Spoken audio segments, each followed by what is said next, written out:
Close your eyes. Not as a ritual. Not as performance. But as method. Because Tolstoy's philosophy does not begin in books. It begins in inward attention. Let the world slow down. Now imagine a man who has reached the summit of human achievement.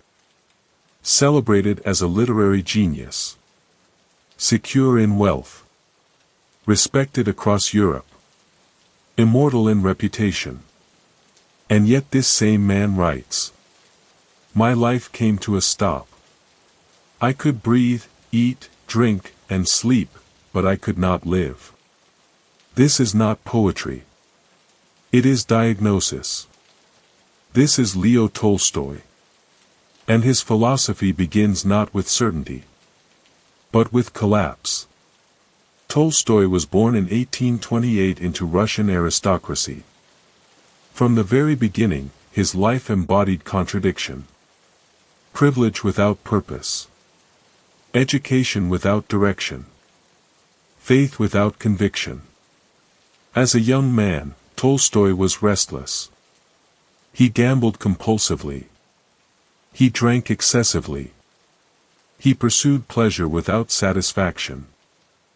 His early diaries reveal a mind obsessed with moral self-scrutiny. Even before philosophy matured in him, conscience was already awake. He judged himself relentlessly. This is crucial. Tolstoy's philosophy does not emerge from detached speculation. It emerges from moral discomfort. From the refusal to live unexamined. In his early literary period, Tolstoy explored human psychology with unmatched realism. Works like Childhood, Boyhood, and Youth already hint at his central concern. How does a human being become corrupted by society? By the time of War and Peace, this question expands to civilization itself. Tolstoy does not present history as heroic narrative. He dismantles it. In War and Peace, generals do not control outcomes. Kings do not command destiny. Napoleon is not a master of events, but a prisoner of circumstance. Tolstoy introduces a radical historical philosophy. History is not shaped by great individuals. It is shaped by innumerable small actions of ordinary people. This rejection of great man theory is not merely historical. It is ethical. If no one truly controls events, then no one may excuse moral responsibility by appealing to necessity. Tolstoy is quietly asserting, there is no moral exemption in history. Pause here. This already separates Tolstoy from most political thinkers. He does not ask how power should be organized. He asks whether power itself is morally legitimate. Tolstoy's personal crisis arrives in his 50s, after his greatest literary triumphs. This timing matters. He did not suffer because he failed. He suffered because he succeeded, and found success empty. In a confession, Tolstoy recounts this crisis with devastating clarity. He asks, "What is the meaning of my life that will not be destroyed by death?" Every answer he tests collapses. Wealth ends in death. Family ends in death. Fame ends in death. Art ends in death.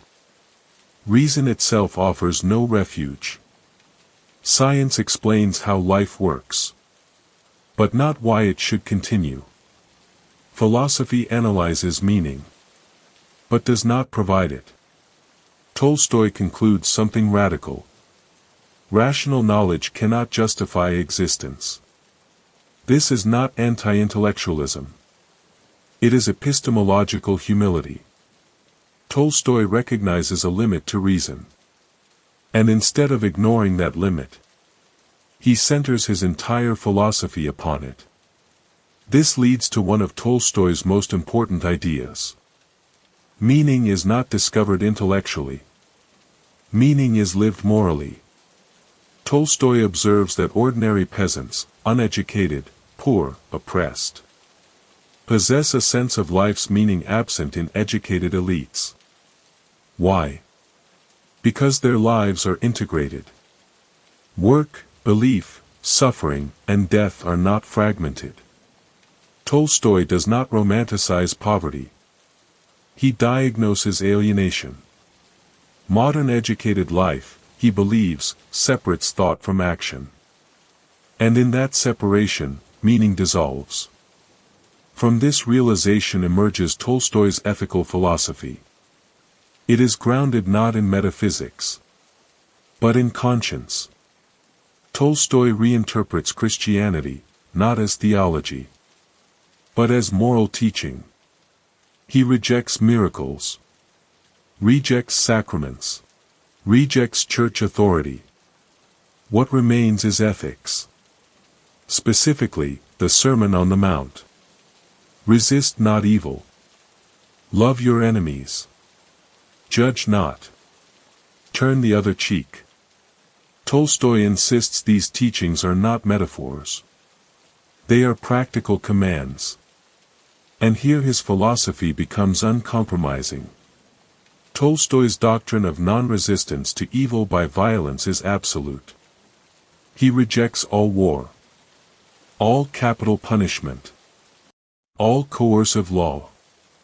Not because humans are good, but because violence corrupts moral consciousness. He argues, violence does not eliminate evil.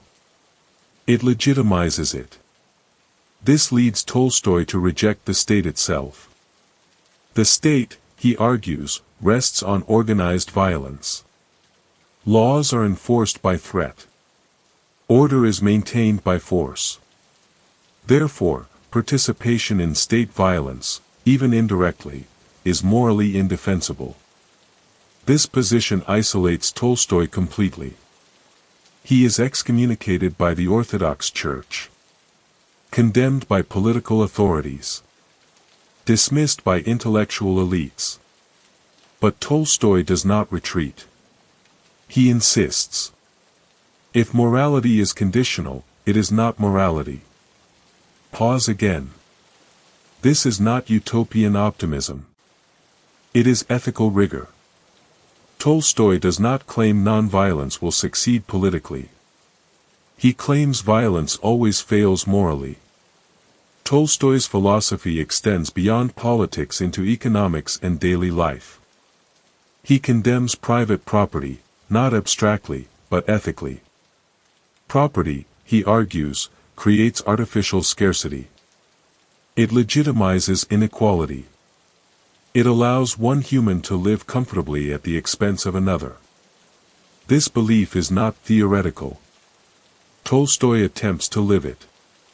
He gives away money, renounces copyrights, dresses simply, works the land. His personal life becomes a laboratory of moral experimentation. And it is deeply conflicted. His wife, Sophia Tolstoya, resists these changes. Their marriage deteriorates. Tolstoy's moral absolutism creates domestic suffering. This tension matters philosophically. Tolstoy is not a saint. He is a man torn between ideal and responsibility. His life demonstrates a tragic truth. Moral clarity does not guarantee emotional harmony. And Tolstoy never hides this contradiction. Another core Tolstoyan idea emerges from this struggle. Sincerity matters more than consistency. Tolstoy admits failure openly. What he condemns most fiercely is hypocrisy. To know the good and refuse it. That, for Tolstoy, is the true moral collapse. In Anna Karenina, Tolstoy explores this theme through social life.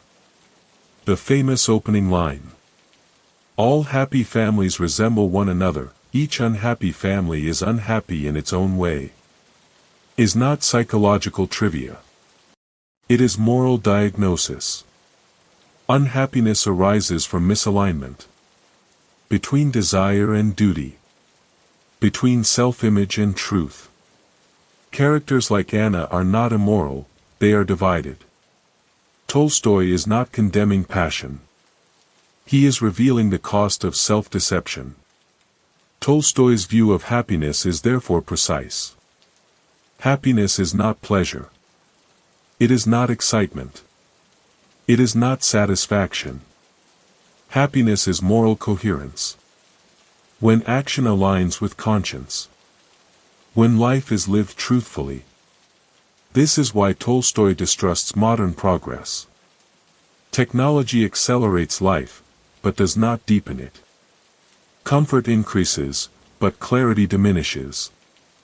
Progress without moral development, he argues, intensifies alienation. Now turn to Tolstoy's philosophy of death. Death haunted him. But it also disciplined him. In The Death of Ivan Ilyich, Tolstoy offers one of the most devastating moral critiques in literature. Ivan lives correctly by social standards. Career. Status. Decorum. And yet, on his deathbed, he realizes his life was false. Not evil. False. Tolstoy distinguishes sharply between social correctness and moral truth. Death reveals the difference. For Tolstoy, death is not punishment. It is revelation. It exposes whether life was lived authentically. This leads to one of Tolstoy's most enduring insights. The fear of death arises from an unlived life. When life is aligned with conscience, death loses its terror.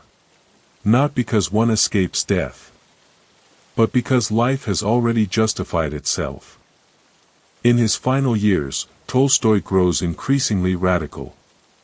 He rejects nationalism, rejects institutional education, rejects modern culture's obsession with success. He insists that true freedom is internal. Freedom is not doing what one desires. Freedom is freedom from false desire. A person ruled by appetite is enslaved. A person ruled by conscience is free. This idea influences global history. Gandhi reads Tolstoy's The Kingdom of God is Within You. From it emerges nonviolent resistance as ethical method. Tolstoy does not seek influence. But his ideas travel because they address a universal crisis. How to live meaningfully in a violent world. In his final act, Tolstoy leaves his estate. At 82. Abandoning comfort. Seeking moral consistency to the end. He dies in a small railway station. Not as a nobleman. Not as a celebrity. As a man still questioning. So what is Tolstoy's philosophy, distilled? It is not optimism. It is not pessimism. It is moral seriousness. Life has meaning only when lived truthfully. Truth demands sacrifice. Conscience outranks comfort. Violence corrupts absolutely. Love is an action, not a feeling. Death clarifies what life conceals. Tolstoy does not offer reassurance. He offers responsibility. Before opening your eyes, consider this final Tolstoyan question.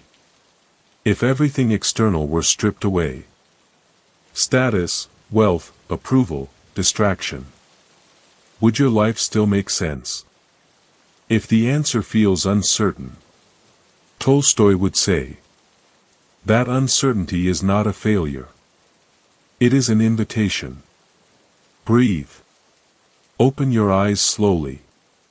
And carry this with you. Meaning is not found. It is lived. Quietly. Honestly. Without lies.